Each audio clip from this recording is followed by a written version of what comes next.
Good evening and Jai student. Welcome again. I am Sapna Singh, your political science teacher. Today we discuss class 11, chapter 1st, Constitution, why and how. It's your revision part first. Firstly, what is a constitution? Constitution है क्या? In simple word, we say that constitution is a set of rules. In other words, we say that constitution is a fundamental legal document according to which the government of a country function. जो constitution है, संविधान है, ऐसा set of rules है जिससे कोई country कैसे function करेगी, कैसे मूव होगी, वहाँ की गवर्नमेंट कैसे चलेगी, वो किस तरह अपनी पब्लिक को गवर्न करेगी, यानी जितने भी सेट ऑफ रूल्स है उसके बारे में कॉन्स्टिट्यूशन में जानकारी दी जाती है, इंफॉर्मेशन दी जाती है. बिकॉज जैसे हम जानते हैं किसी भी इंस्टीट्यूशन को, किसी भी गेम को खेलने के लिए कुछ रूल्स होते हैं, उसी रूल्स के अकॉर्डिंग हम उस गेम को खेलते हैं. अगर हम रूल्स से हटके कोई भी गेम करेंगे तो वो गेम उस तरह नहीं, लाइक जिस तरह फुटबॉल को खेलने के लिए उसके रूल्स हैं. अगर फुटबॉल को हम 2.5 की चाल में या तो फुटबॉल का नहीं होगा. अगर हम उसे हैंड की जगह, लेग की जगह हैंड से पुश करने के लिए तो फुटबॉल नहीं, वो वॉलीबॉल हो जाएगी. उसी तरह कॉन्स्टिट्यूशन को यानी कंट्री को चलाने के लिए भी उसके रूल होते हैं. उसके रूल के अकॉर्डिंग ही कोई कंट्री फंक्शन हो पाती है, उसे ही कॉन्स्टिट्यूशन कहा जाता है. In other words we say that constitution of a country is a written document which prescribe it to be a supreme law of the country to decide the structure of the government along with rights and duties of citizen, and the constitution speaks of who would vital role in decision making power. constitution supreme law होता है किसी भी country का. कोई country कैसे govern होगी, वो कैसे चलेगी, उसकी पावर किसके हैंड में होगी, सिटीजन की क्या राइट्स हैं, क्या ड्यूटीज हैं, इनके बारे में पूरा ले डाउन होता है, पूरा लिखा जाता है. कॉन्स्टिट्यूशन एक रिटन डॉक्यूमेंट होता है. कॉन्स्टिट्यूशन रिटन भी हो सकता है और अनरिटन भी. हमारी कंट्री का जो कॉन्स्टिट्यूशन है वो कैसा है, वो रिटन डॉक्यूमेंट है ना.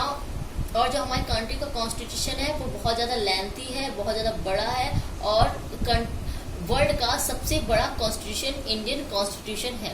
Now what is the importance of constitution? Firstly हमारा जो इंडियन कॉन्स्टिट्यूशन है उसकी क्या इम्पोर्टेंस है?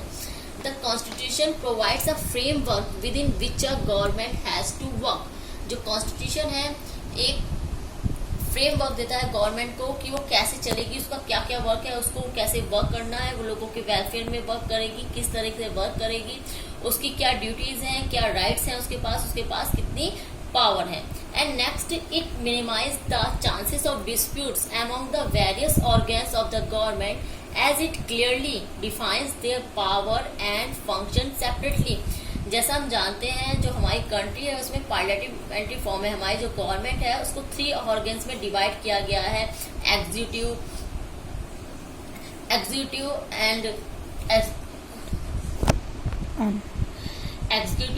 Judiciary and legislature.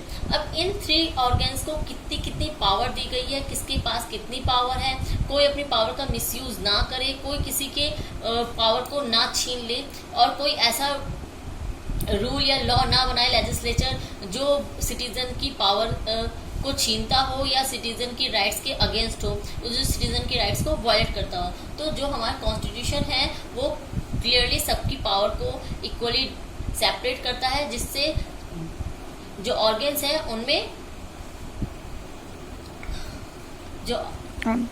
जिससे जो तीनों ही ऑर्गन्स हैं उनमें पावर का बैलेंस बना रहे और कोई अपनी पावर को मिसयूज ना कर पाए.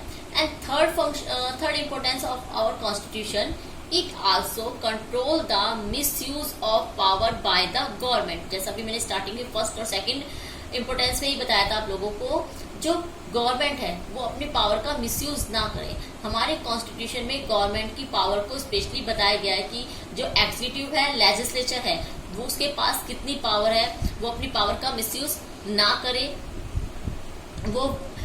वो सिटीजन के राइट्स को वायलेट ना करे, ऐसा कोई डिसीजन ना ले जो कंट्री के या फिर सिटीजन के अगेंस्ट हो, उनके वेलफेयर में ना हो, उनके लिए हार्मफुल हो. And it's safeguard the fundamental rights of the citizen.